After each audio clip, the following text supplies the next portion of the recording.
Main important प्रश्न असो जाता की आमकां कळ्ळें की आमच्या घरान प्रॉब्लेम कितें तरी आसा, आपूण जोडटा पयशे उरना कितें प्रॉब्लेम आहा म्हणून.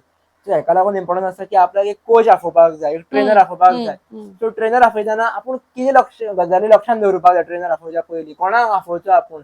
कित्याक प्रत्येक जाण आफयतलो आमकां खबरूच ना, कोण आफयतलो तो कितें तरी सांगतलो आनी वयतलो. सो कोणाचें खरें कोणाचें फोटींग आमकां कशें कळटलें किंवा आमी ट्रेनराक ते कसो वळखप? ओळखप म्हणजे कशें आसा, आता माझे म्हणणे अशें की तो चड शिकलेलो आसा, ताका चड नॉलेज आसा ताका आपोवप अशें म्हाका दिसता.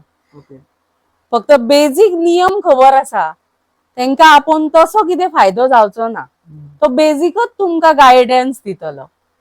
डीपली कोण तेतून हे स्टडी करता ताका आपोवन जर तुवें मार्गदर्शन घेतले तर तुका चड फायदो जातलो, कित्याक त्याचे नॉलेजय चड आसतलें आणि दुसरी गोष्ट ताका त्या म्हणजे जो दोष आसा तेतुल्य हे डीप कितें हे आसा आणि कितें परिणाम जातले आणि हे परिणाम दूर करपाक कितें करूंक जाय ताका नॉलेज चड आसतले. सो ताका आपोवन तुवें हे करपाचें, म्हणजे वास्तूची व्हिजिट करून घेवपाची आणि बाकीचे जे दोष आसा ते काडपाचे.